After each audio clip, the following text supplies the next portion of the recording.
Welcome back to the world of criminal investigations. Mysteries can often unravel in the most unexpected ways. As we delve into the case of Suzanne's untimely demise, we find ourselves embarking on a journey filled with unanswered questions and hidden truths. The video serves as an introduction to the perplexing events surrounding Suzanne's death and the subsequent police investigation that followed. At first glance, Suzanne appeared to be living a picture-perfect life.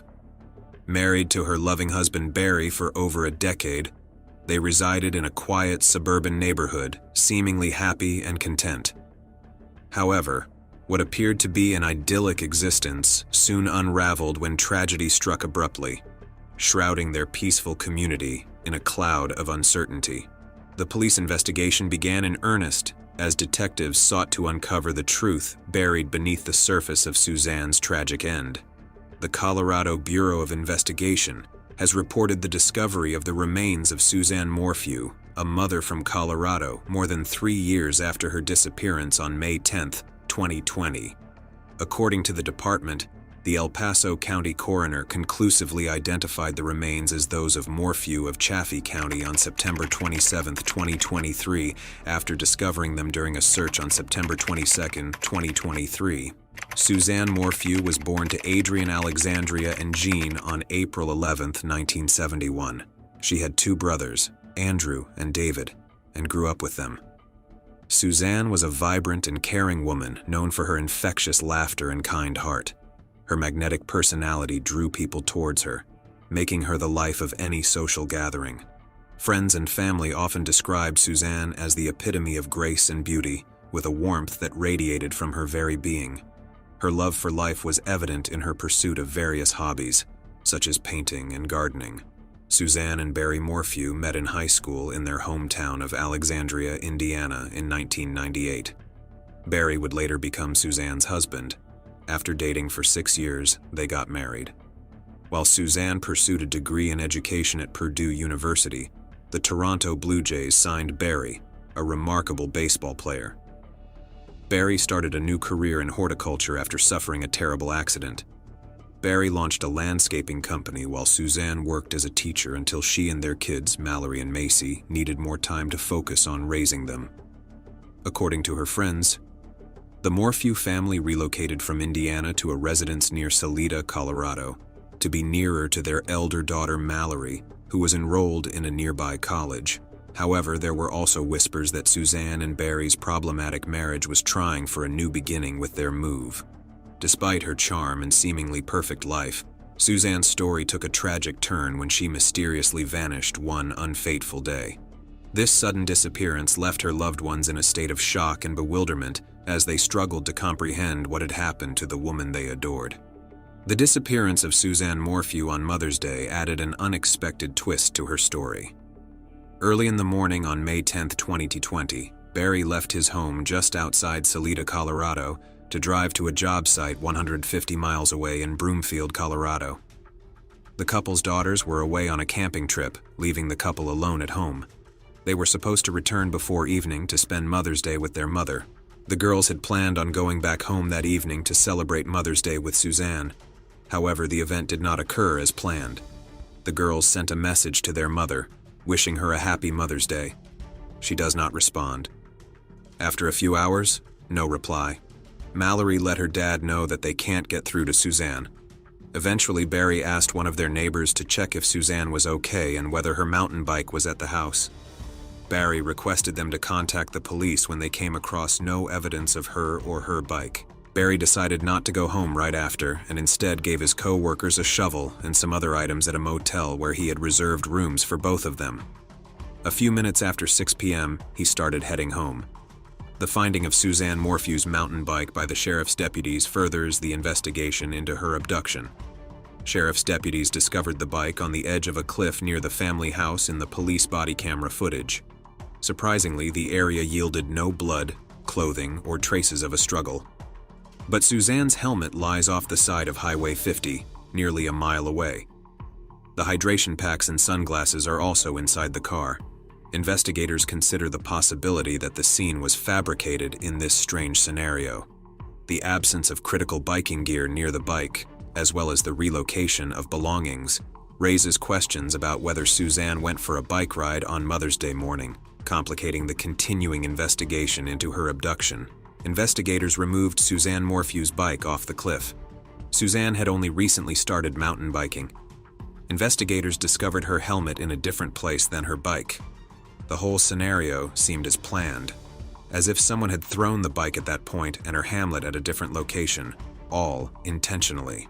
A scuba diver investigates a nearby river as news of Suzanne Morphew's abduction spreads throughout the town and eventually the country. Local and state police, the FBI, CBI, and civilian volunteers launched a massive search effort across vast and harsh territory. Suzanne's body has yet to be located, and authorities believe she died. A vertical fissure runs the length of the couple's master bedroom door frame. Please, we'll do whatever it takes to bring you back. We love you, we miss you, your girls need you. Investigators showed Barry Morphew a photograph of the broken door frame, which the previous owners claimed was not there when they sold the house to him. People speculated whether Barry had been locked out or if it resulted from an argument. He commented, "I have no idea what that's from." Barry may have smashed the door in his pursuit of Suzanne after tranquilizers shot her, according to investigators. The investigation into Barry took an unexpected turn when detectives discovered evidence pointing to Barry as the primary suspect in Suzanne's disappearance. There was a mountain lion. The officer seen it walk by the car, so we thought maybe she got attacked by a lion. Another piece of evidence the investigators had was Suzanne's mobile phone. It has all the text messages with her husband, speaking much of the part of the investigation. They also discovered a note Suzanne had written 2 days before her death. It mentioned how bad her marriage had been and how much physical abuse she bore from her husband. Text messages revealing marital strife and testimonies from close friends suggesting a deteriorating relationship with Suzanne added to the mounting suspicion. As the investigation progressed, investigators started to suspect that Barry might have resorted to extreme measures. However, the subsequent legal proceedings would soon scrutinize the true nature of the evidence and its weight in the case. According to Barry Morphew's cell phone records, his phone started ringing all over the house on May 9th.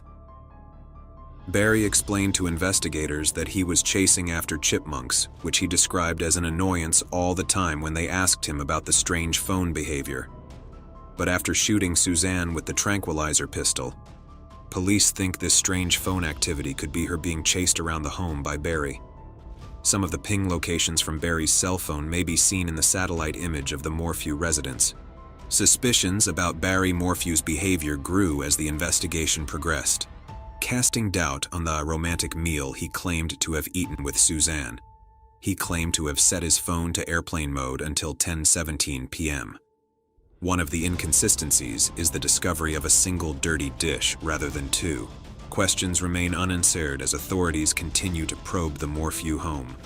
The automobile Barry was driving went 96 feet backward from the driveway around 9:30 p.m., 1 hour after he said he had gone to sleep.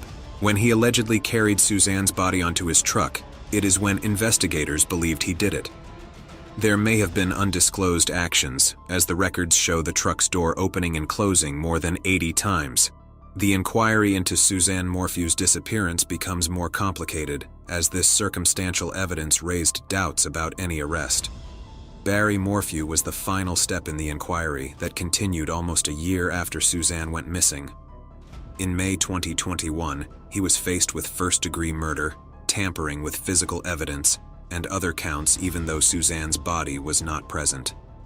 The following is the prosecutor's version of events as stated in the arrest affidavit. It had become clear that Barry could not control Suzanne's insistence on leaving him, and he resorted to something he has done his entire life, hunt and control Suzanne like he had hunted and controlled animals. To establish guilt for Suzanne Morphew's husband, the accusations depicted a bleak timeline of events leading up to her abduction. On May 10th, the same day Suzanne Morphew was reported missing, Barry Morphew disposed of trash at various sites throughout Broomfield, Colorado, while working. It depicted Barry disposing of waste in a dumpster, as captured by the McDonald's cameras. Barry admitted to investigators that he frequently disposed of the trash in easily accessible containers to evade paying for its disposal at a landfill.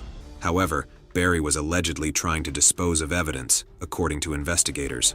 Another piece of evidence is that the hotel room where Barry was staying had a strong chlorine and bleach odor, as confirmed by a co-worker who went to the room the day after Suzanne vanished. The investigators claim that Barry changed his clothes multiple times during the day. Despite the evident harm that Barry's actions caused, investigators were still attempting to piece together what happened to Suzanne Morphew and his motivations. The inquiry was further probed as several text messages exchanged between Suzanne Morphew and a trusted acquaintance surfaced, illuminating the marital strife that preceded Suzanne's abduction. "I feel no peace when he's here, and I would not feel safe alone with him." She was also worried about his drinking, repeated attempts to seize her phone, and even speculation. Suzanne had written these things on her phone to describe how she felt about her husband, Barry, sharing her pain and worries. After Suzanne texted her buddy on March 25, 2020, she found out that Barry was reluctant to talk about getting a divorce. To Barry, Suzanne wrote, "I'm done," days before she vanished on May 6, 2020. Insightful into the tumultuous nature of Morphew's relationship, these communications offer another complex dimension to the continuing investigation. 10 days after Suzanne Morphew went missing, authorities recovered this spy pen in a walk-in closet in her master bedroom. Suzanne obtained the voice-activated pen that records conversations to catch her husband Barry having an affair. Instead, she mistakenly recorded conversations with her secret partner. It took the investigators 6 months to identify the person who was there with Suzanne in those recordings. Suzanne was in a love affair with that guy. Investigators discovered he had a wife and 6 children in Michigan, where he resided. He never came out on his own after Suzanne disappeared, and he took steps to conceal their relationship. However, when officials came, he cooperated by providing access to his DNA, phone records, and passwords to deleted accounts. Investigators were able to corroborate his alibi, and he was cleared. Her boyfriend's name was Jeff, who went to high school with the affairs and had allegedly gone on for 1.5 years, starting around 2018. Records reveal that Suzanne Morphew and her boyfriend messaged one another 59 times on May 9th, the day before Mother's Day, just before detectives believe Barry Morphew killed his wife. Suzanne once sent a selfie to her partner, which detectives called her final proof of life picture. At 2:26 p.m., while doing errands, Barry texted Suzanne to let her know he was heading home. Barry texted Suzanne again, asking, "Did you leave?" but got no response this time. Investigators surmise that shortly after killing Suzanne and tidying up the scene, Barry went back home. However, what would be Barry's motivation for killing Suzanne if he was unaware of her extramarital affair? Investigators may have discovered a deleted text message that Suzanne had sent a few days prior on Barry's phone. "I've finished. I have no interest in what you are doing and have not for years. All we have to do is resolve this amicably." The inquiry took a pivotal turn when prosecutors highlighted the discovery of a see-through plastic needle cap in the dryer of the Morphew family. Claiming that Barry Morphew injured Suzanne on May 9th with a tranquilizer dart, they emphasized its importance. The couple's home, however, did not yield any drugs or a functional tranquilizer gun. Barry denied knowing the cap was in the dryer, but he did confess to being an expert with tranquilizer dart rifles for making deer sleep. In his defense, he pointed out that neither Barry's nor the cap's drying time in the dryer is known. The ongoing inquiry centered on this needle cap, which had become a sensitive topic due to its origin and importance in Suzanne Morphew's disappearance. Which include the Colorado Bureau of Investigation, the Federal Bureau of Investigation, and of course the 11th Judicial District Attorney. Arresting Barry Morphew was the final step in the inquiry that began almost a year after Suzanne went missing. He was faced with first-degree murder, tampering with physical evidence, and other counts even though Suzanne's body was not present. The affidavit is sealed at this time. I cannot and will not discuss it. Fourth, all media inquiries from this date forward should... The following is the prosecutor's version of events as stated in the arrest affidavit. It had become clear that Barry could not control Suzanne's insistence on leaving him, and he resorted to something he has done his entire life: hunt and control Suzanne like he had hunted and controlled animals. To establish guilt for Suzanne Morphew's husband, the accusations depicted a bleak timeline of events leading up to her abduction. When unexplained male DNA is found in Suzanne Morphew's Range Rover, the investigation takes an intricate turn. DNA testing in October 2020 connected at least a partial match to an unidentified guy involved in 3 unresolved allegations of sexual assault in Tempe, Phoenix, and Chicago. The legal team representing Barry Morphew intends to bring a civil complaint, claiming that the prosecution concealed certain DNA evidence that would have cleared him until after Barry's preliminary hearing in August 2021, when it was decided that the case was solid enough to go to trial. 14 expert witnesses are excluded due to Barry's defense team's successful push for harsh penalties against the prosecution. It is clear to this court that there is a pattern of discovery violations in this case attributable to the people. Their actions amount to negligent and arguably reckless disregard, the judge said, criticizing the prosecution for repeated discovery violations. Prosecutors contend that there had been no intentional misconduct, yet the penalties imposed substantially affect the case and cast doubt on how the legal process will progress. On September 20th, 2021, the authorities decided to free Barry with a fine of $30,000. But they kept it a secret that they found another DNA on Suzanne's belongings from that day, and that none of the DNA results matched Barry. To their surprise, the DNA results appeared to match the other 3 cases already under investigation around that area. Barry Morphew's daughters accompanied him as he was freed from jail on bond after he entered a not guilty plea to all allegations. Despite the seriousness of the charges against him, his daughters have remained steadfast in their support, never missing a court appearance, even in December 2021. Developments in the case are keeping the family linked while court proceedings go on. The case remained a question until the investigators found the remains of Suzanne's body 3 years after her death. The investigators confirmed that the body belonged to Suzanne, following her dental records. The shocking part was that the discovery was made 50 miles away from the projected investigation area, which was the mountain surrounding Barry's property. Nor Barry is again under the questions of many people. Is he the actual killer? Or is there someone else who faked the murder of Barry to escape his fate? The investigation is still going on. As we close the chapter on Suzanne Morphew's inexplicable disappearance, the echoes of this heartbreaking case linger. The search for truth, the twists of betrayal, and the pursuit of justice paint a complex narrative that leaves us with more questions than answers. Suzanne's story remains etched in the collective heart of a community, a tale of unimaginable loss and the resilience to seek the truth. After enduring this unimaginable betrayal, may Suzanne find peace, and may the veil of her mysterious disappearance one day be lifted. If you find this video interesting, do like it. Also, don't forget to subscribe to our channel. Thanks for watching.